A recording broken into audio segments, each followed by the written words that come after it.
Dios les bendiga, estimados estudiantes del curso de Ética Ministerial. Es un gozo poder saludarles después de haber estado ausente cierto tiempo.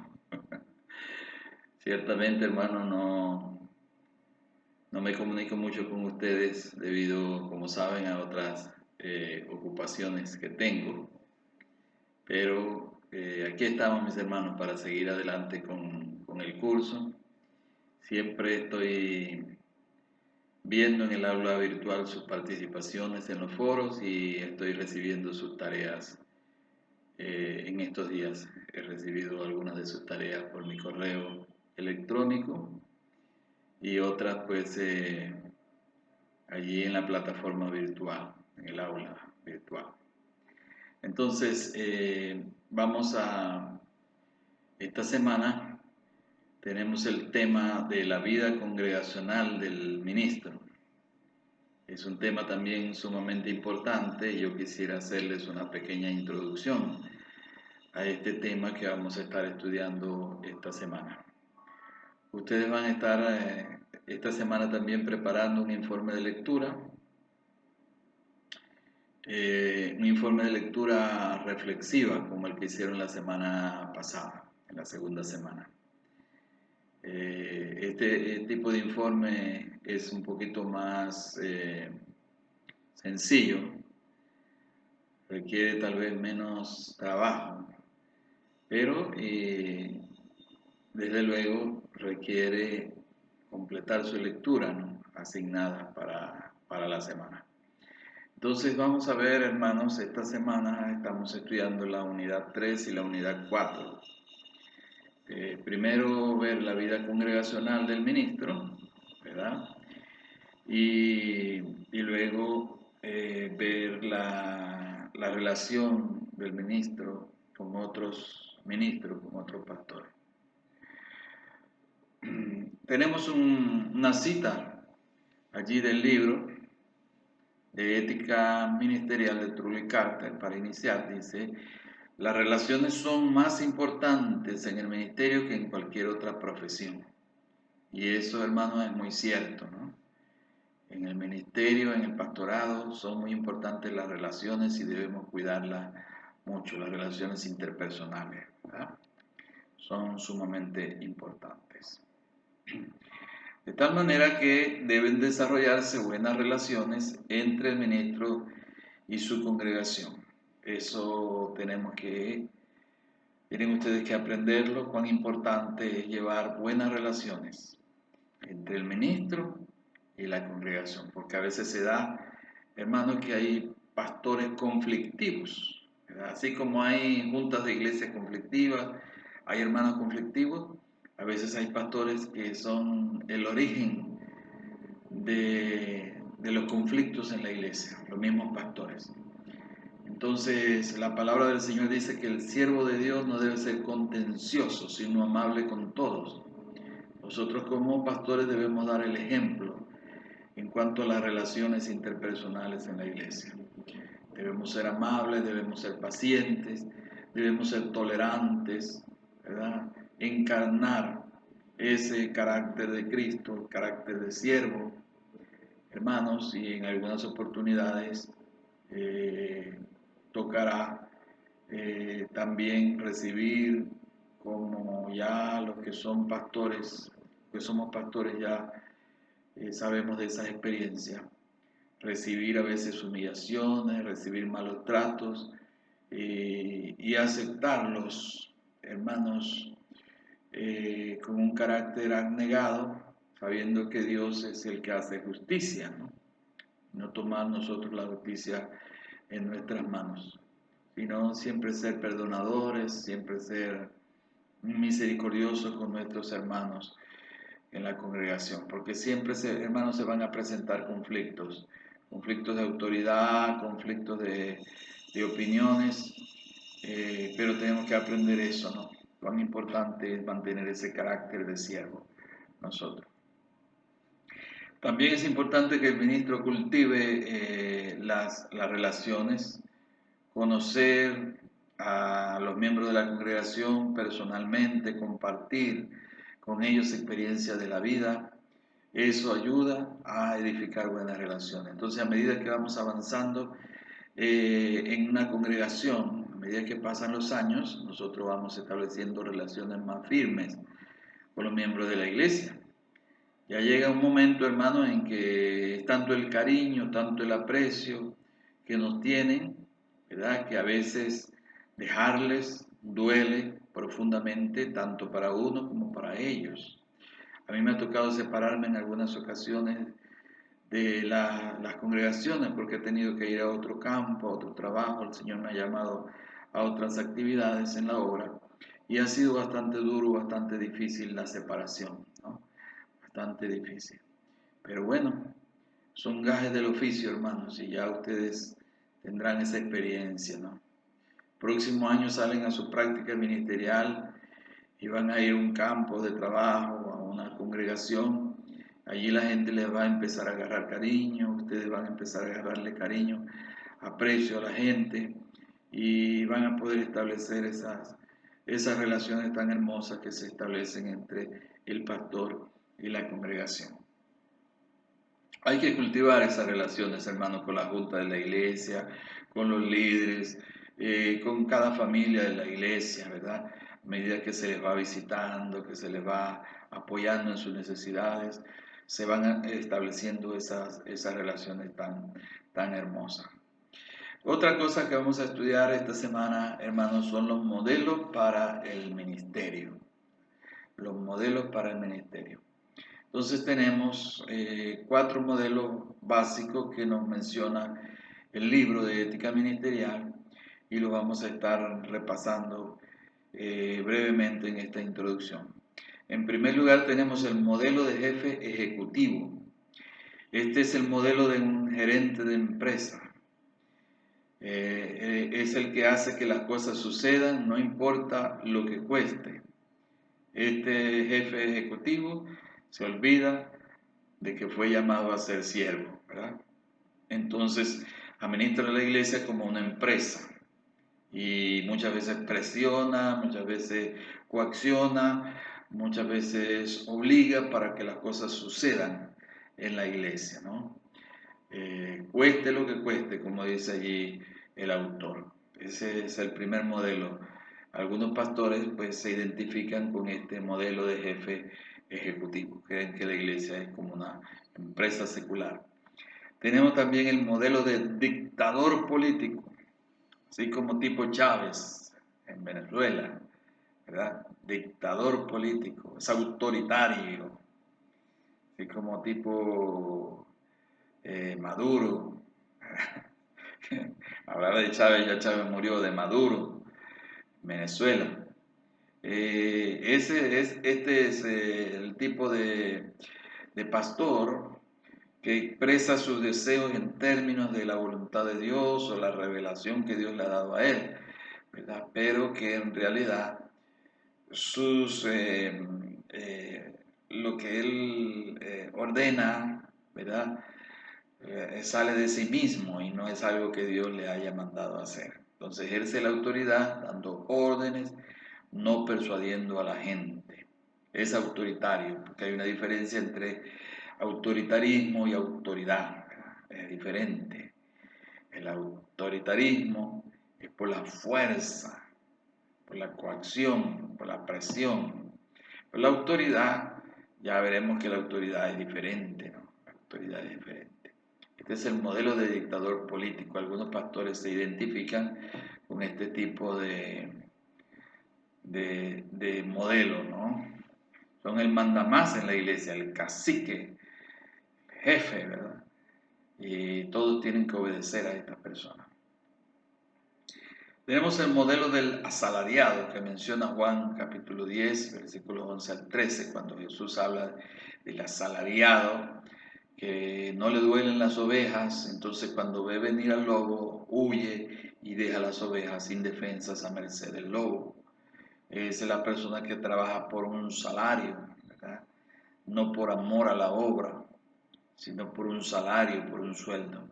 Hacen lo que se les dice y van a donde se les indica. No tienen criterio propio, ejercen muy poco liderazgo y no dan dirección para el ministerio. Están subordinados a la junta de la iglesia o a cualquier otro individuo o grupo de individuos que ejercen poder en la iglesia. Este es el modelo del asalariado. Entonces, por causa de un salario que está recibiendo, ¿verdad? Se deja dominar, se deja someter por una junta de iglesia que quizás está conformada por personas que no tienen un criterio espiritual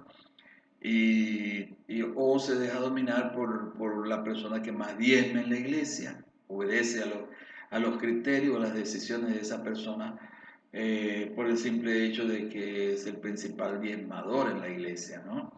Entonces ese es el pastor asalariado, hermano. Dios nos libre de caer en este tipo de modelo de liderazgo en la iglesia.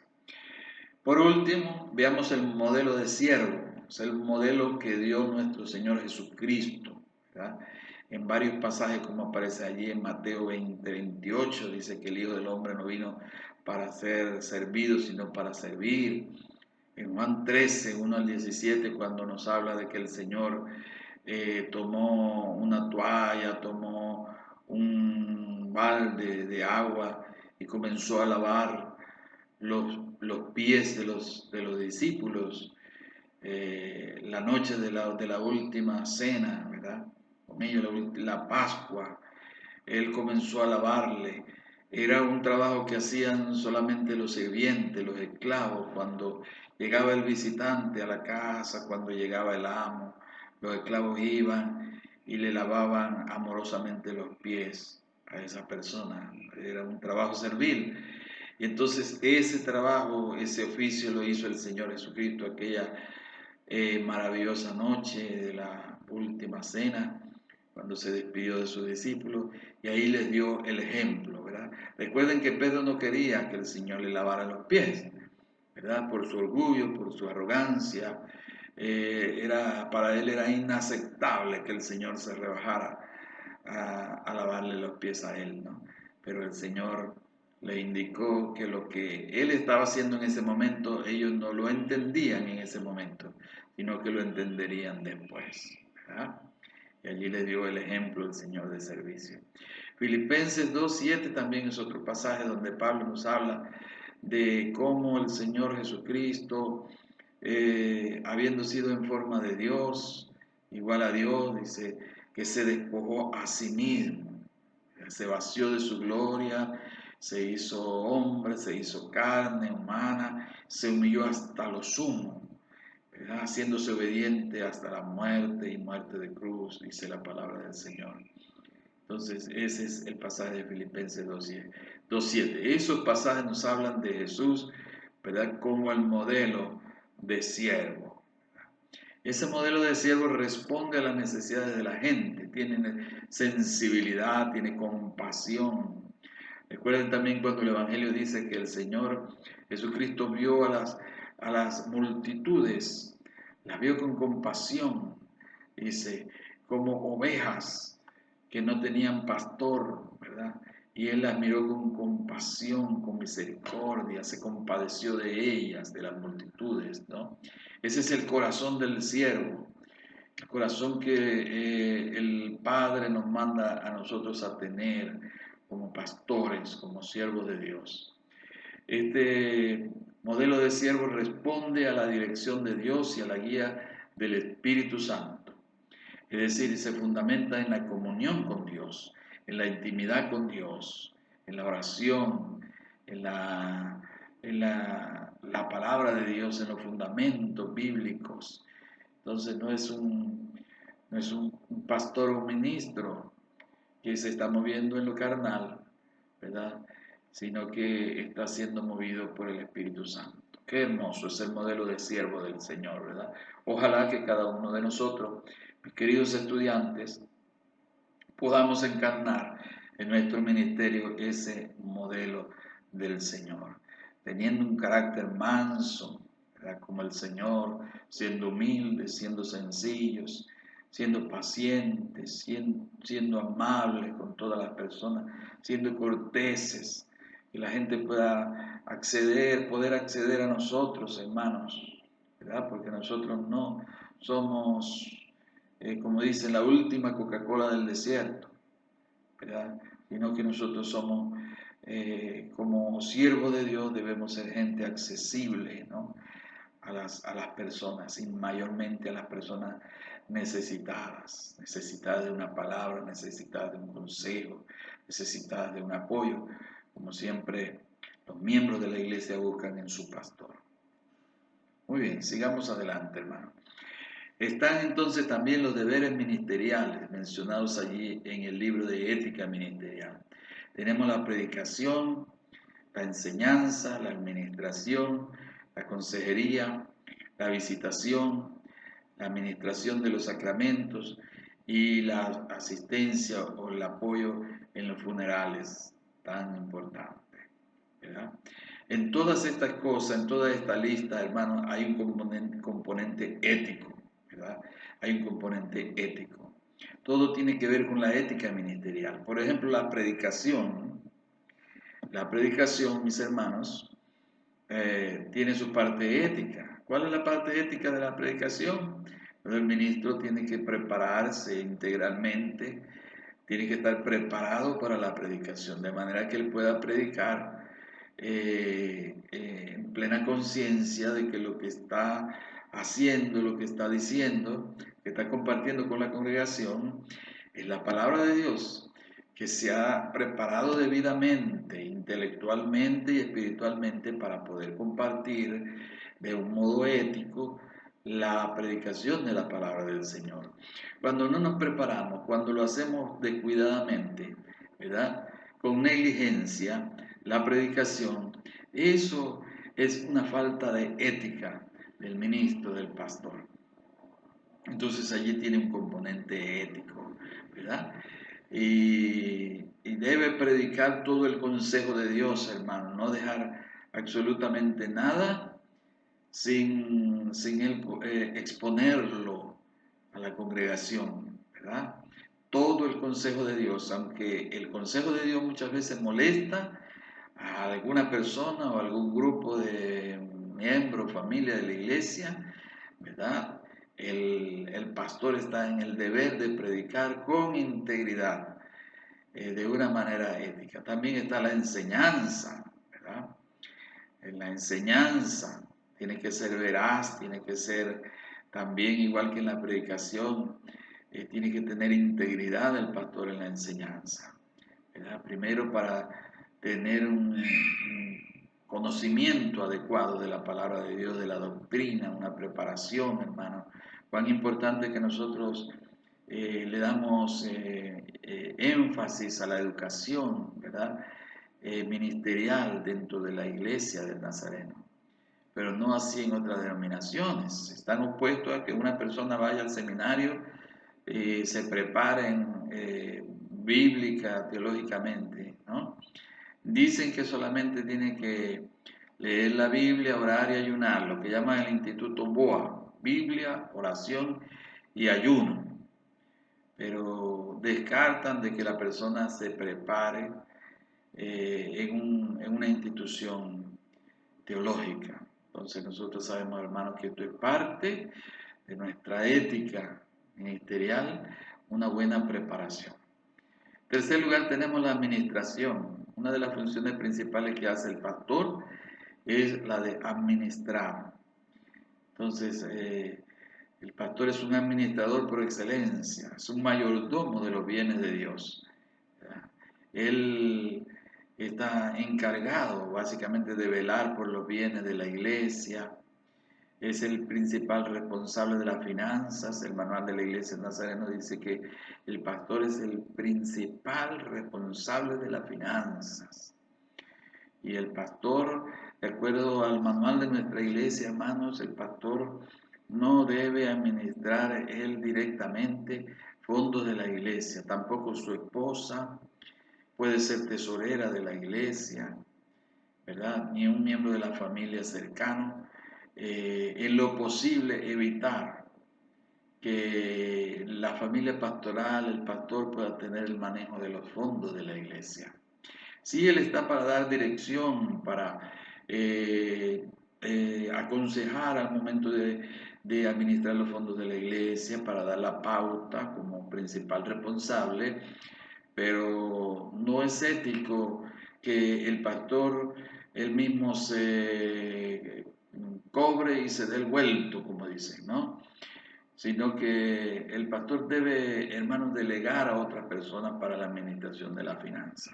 Personas responsables, personas honestas, personas de buen testimonio, personas que sean buenos administradores, son los que debe poner el pastor a cargo de administrar la finanza de la iglesia. Entonces, en esa parte también tenemos que tener ética, hermanos. Como decía el apóstol Pablo, para que nadie nos censure, decía el apóstol Pablo a los Corintios cuando estaba levantando la ofrenda para la iglesia en Jerusalén, para la iglesia madre, ¿verdad? En todas las iglesias del Asia Menor. Y dice allí la palabra del Señor en Corintios, que fue muy cuidadoso el apóstol Pablo en cuanto a esta ofrenda que se estaba levantando, y la iglesia nombró también a algunas personas que le acompañaron para recoger este donativo y poder llevarlo también a su destino, ¿no? De una manera pulcra, de una manera santa, la administración de la finanza, pues somos mayordomos de Dios, hermano. Otra labor importante es la consejería, ¿verdad? La consejería es una de las labores fundamentales en el ministerio pastoral. Y allí entra la ética, por supuesto, hermano.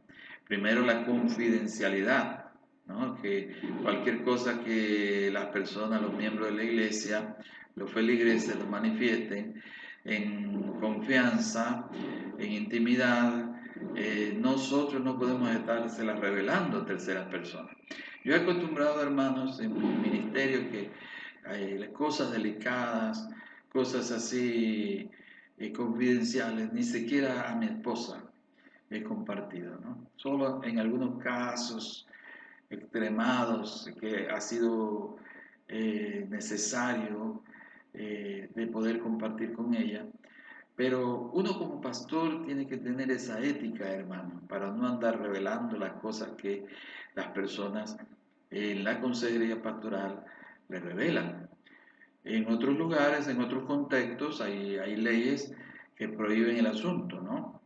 Y penan a los pastores, le dan su penalidad por violar la confidencialidad, como cualquier otro profesional, como un psicólogo, cualquier otro profesional.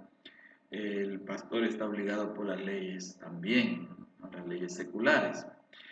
En nuestro contexto es un poco más flexible el asunto, se dan los casos de violación de esta norma de confidencialidad, pero nosotros tenemos que saber, hermano, que lo ético es guardar el secreto, ¿no? Guardar el secreto, la confidencia, la confesión que se nos hace a nosotros en intimidad. La consejería es importantísima, hermano, no debemos ser negligentes en aconsejar a las personas, debemos ser proactivos, personas que vemos que están fallando, que tienen problemas éticos, problemas espirituales, nosotros debemos ser proactivos, diligentes para abordar esos problemas con esas personas, sentarnos con ellos y tratar de ayudarles en lo posible. Otro deber ministerial es la visitación. Este es un asunto que a mí me ha gustado toda la vida, hermanos. La visitación a los hogares, a la familia. Desde muy joven me ha gustado visitar los hogares, visitar la familia. En esa visita pastoral es donde se establece, hermano, la comunión entre el pastor y la congregación. Pastor y los feligreses, allí se hace ese nexo tan importante. Cuando uno comparte un plato de comida, cuando uno va y puede quedarse en el hogar de esa familia durante cierto tiempo. Es maravilloso ese compartir con los hermanos de la iglesia, ¿no? Lamentablemente hay congregaciones que no ven jamás a sus pastores visitándoles, ni preocupados por sus problemas, ¿verdad? Esto es lamentable, hermanos. Y ojalá que nosotros tomemos esos principios, esas enseñanzas bíblicas, cada uno de ustedes, cuando salgan a la tarea, a la obra práctica, hermano, puedan dedicarse a la visitación.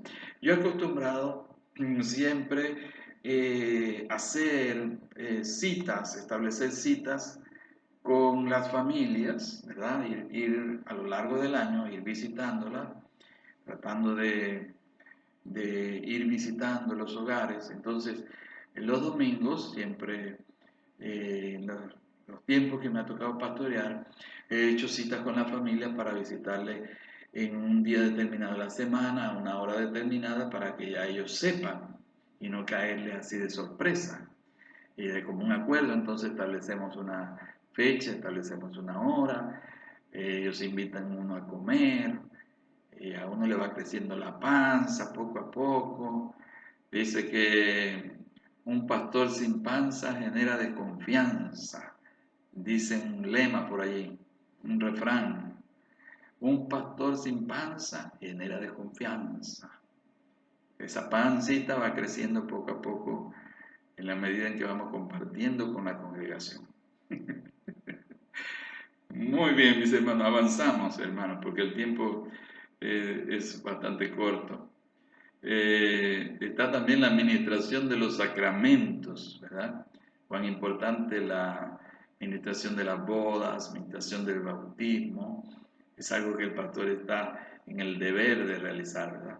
Claro, con los criterios bíblicos, pero también el pastor debe ser proactivo para ministrar los sacramentos en cuanto debe ser ético también, ¿no?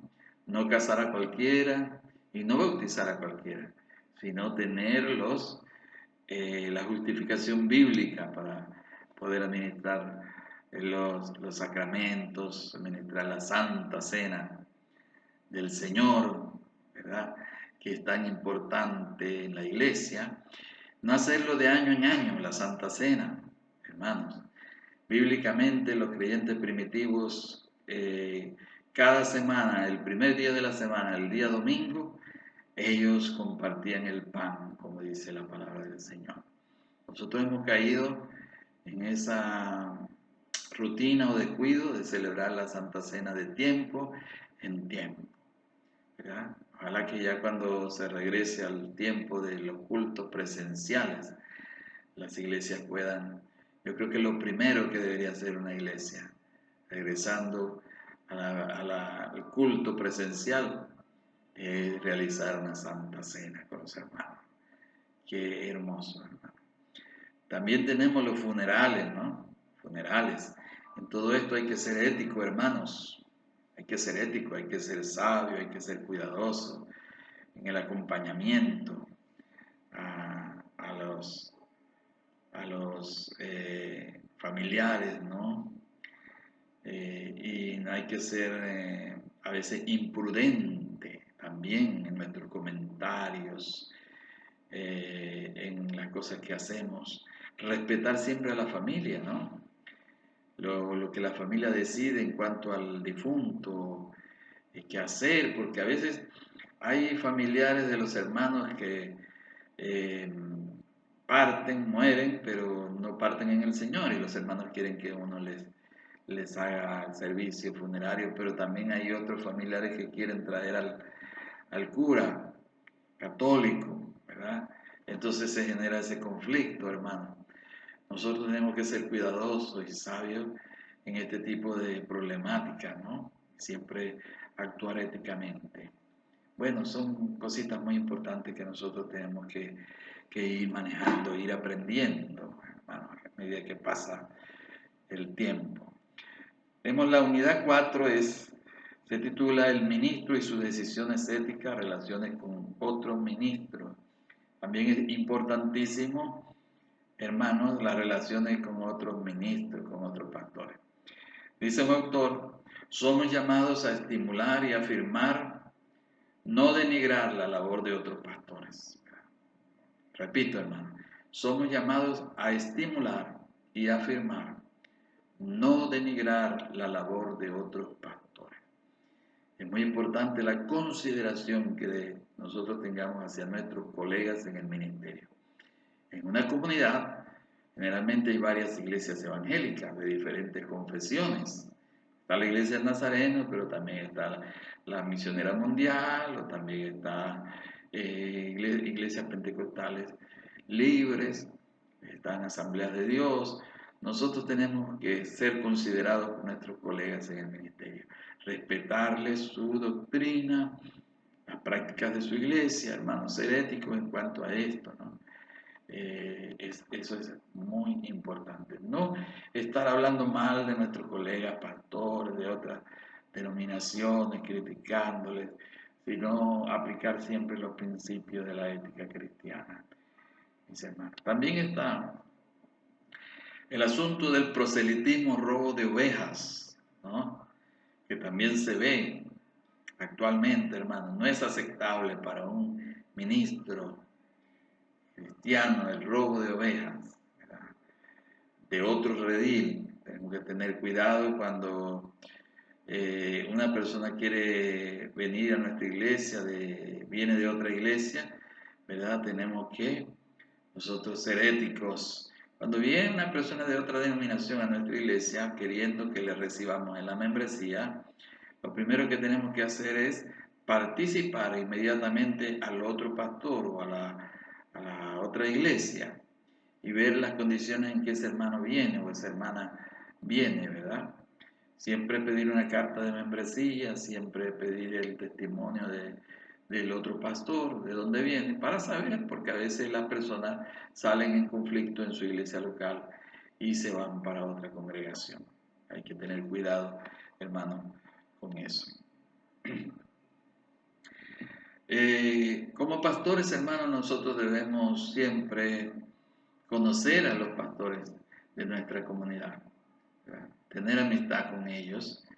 Es importante que nos integremos también a la asociación de ministros de la ciudad. Siempre en cada ciudad hay una asociación de pastores, una asociación de ministros. Nosotros debemos integrarnos a esa asociación para poder colaborar, para tener apoyo mutuo, ¿no?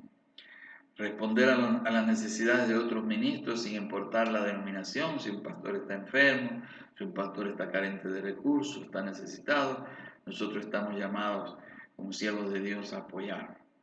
Trabajar con los otros ministros e iglesias para resolver los problemas materiales y espirituales de la comunidad. Esto es sumamente importantísimo, mis hermanos. Bueno, más o menos